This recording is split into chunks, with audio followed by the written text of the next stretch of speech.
Это село Аксу в Московском районе Чуйской области. Провинциальную размеренную жизнь разбавляют детские крики и смех. Этот мальчик выделяется на фоне остальных детей разве что особой осторожностью и аккуратностью во всем. У него есть собственный велосипед, ему его подарила приемная семья. Иногда мальчик дает покататься и сестренке. Они жили в детском доме, брат и сестра. У них мама и папа развелись. Мама забрала старшую дочку и младшую дочку, а этих двоих оставила папе. А папа в детский дом им сдал. Он уехал в Россию. А вот они там 6 месяцев побыли, у них документов нету, там больше держать их не могут или как.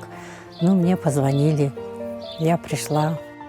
Позвонили Маджейзе не случайно. Ее семья является профессиональной приемной семьей. Для этого она прошла отбор. Профессиональная приемная семья – это семейная форма заботы о детях, оставшихся без попечения родителей, которая обеспечивает ребенку альтернативную семью. Данная форма заботы широко используется в международной практике. Фостерные семьи как альтернатива детским домам и школам-интернатам.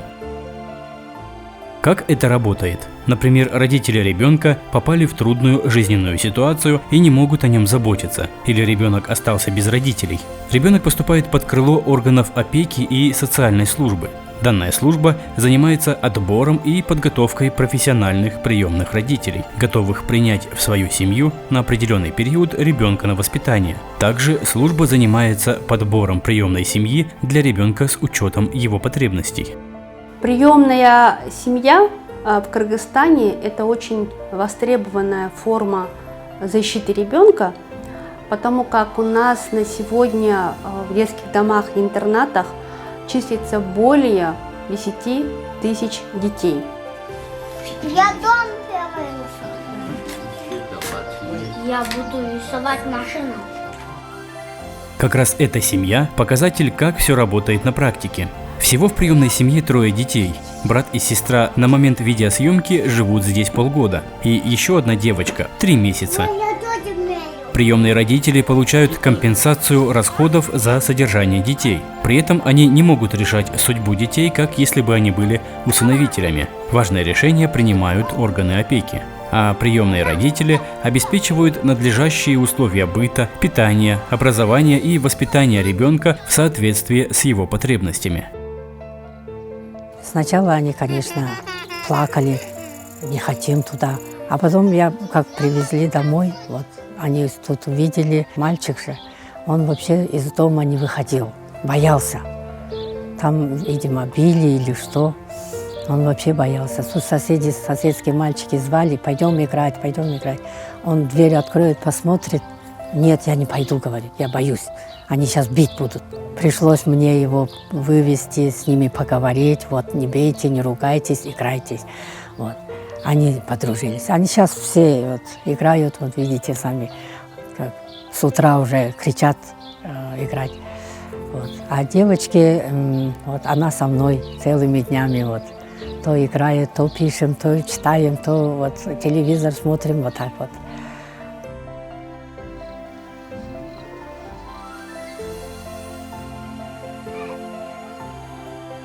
Эта приемная семья воспитывает детей как своих собственных, в заботе и любви, предоставляя им возможность проводить время в играх для того, чтобы почувствовать вкус детства.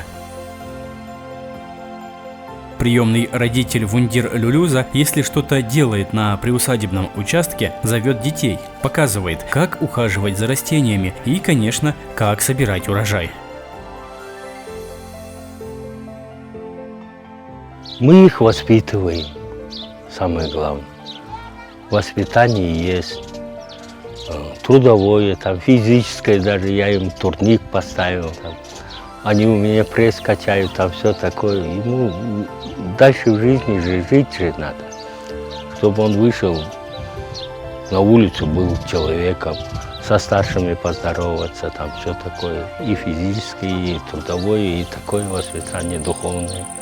Ребенок, который остался без попечения родителей, ребенок, который остался сиротой, Естественно, в такой ситуации очень важно его разместить в приемную семью, где семья обучена, как ухаживать и заботиться за ребенком-сиротой, нежели он потеряется, нежели он будет размещен в детский дом или интернат, где ребенок практически будет лишен индивидуального внимания.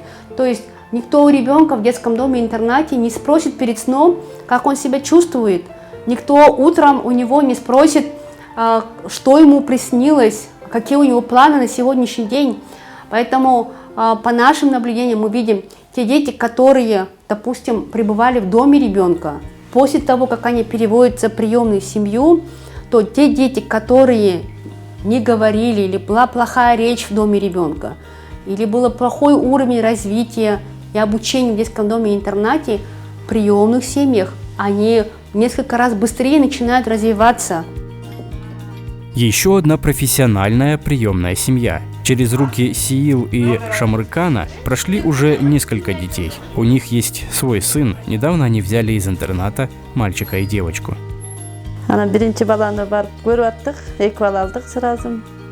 Мы, когда пошли смотреть первого ребенка, взяли сразу двоих из детского дома в Джале. Они были уже большие. Мы быстро научились, очень хотели этого. Год за ними ухаживали. Это были девочка и мальчик. Занимались с ними. Они даже не умели читать. Отдали их в школу в 1 класс. Девочку научили подметать и готовить еду. Дети начали называть нас мама и папа. Привыкли к нам очень. После них тоже приходили маленькие детки, и им пытались дать тепло и нежность. Начали привыкать. Когда привозят детей, очень радуемся, а когда забирают, ощущаем пустоту, очень грустно становится.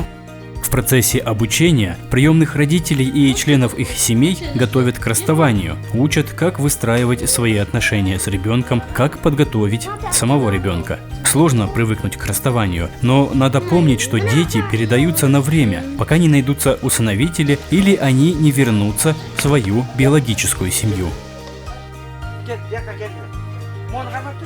Шамрыкан также старается детям передать навыки, связанные с выращиванием овощей в теплице.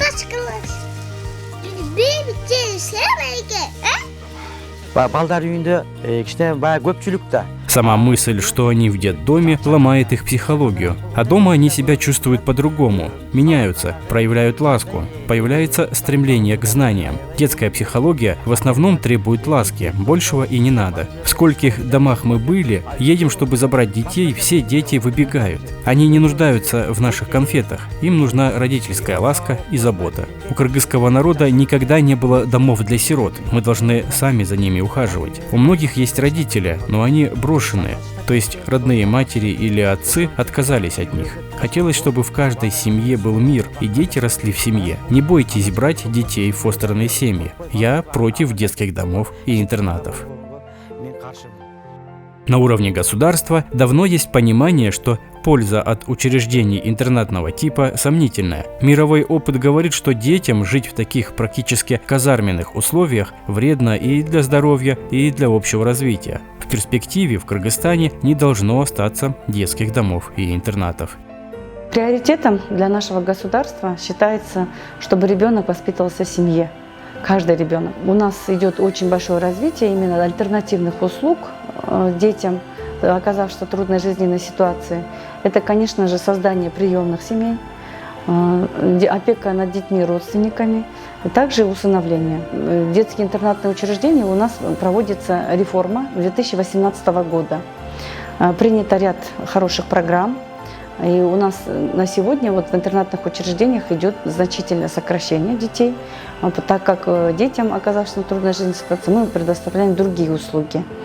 Усовершенствуем систему усыновления и также, конечно же, это развитие фостерных приемных семей.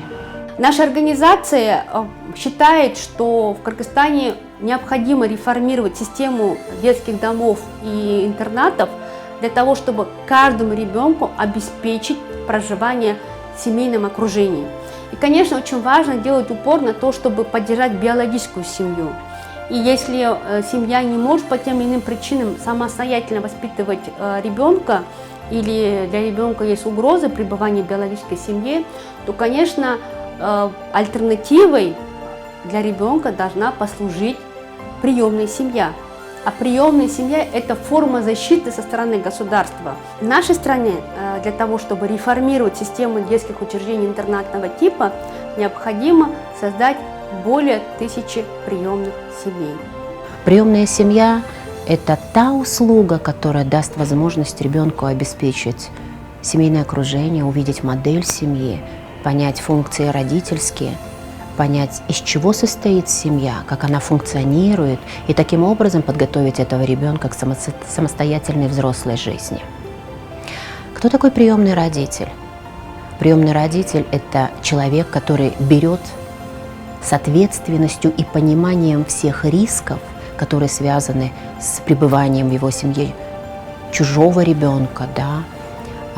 Он должен очень серьезно подходить к своему решению, чтобы стать приемным родителем. В приемную семью ребенка могут устроить на период от нескольких часов, на сутки, на месяц, на полгода или до совершеннолетия ребенка. Одна семья может принять до 3 приемных детей. Приемные родители должны соответствовать определенным требованиям и пройти обучение. Члены семьи не должны иметь судимости, должны пройти медосмотр, чтобы у них не было заболеваний. Они должны иметь свой дом, где могли бы, жилплощадь должна позволять, чтобы у ребенка была отдельная комната, чтобы место для игр, место для сна. И самое главное – это желание, чтобы семья была готова взять этого ребенка, и все члены семьи были тоже согласны. Приемными родителями могут быть граждане Кыргызской республики, достигшие 30-летнего возраста, но не старше 65 лет, прошедшие оценку, обучение, отбор и получившие заключение уполномоченного органа по защите детей о возможности стать приемными родителями.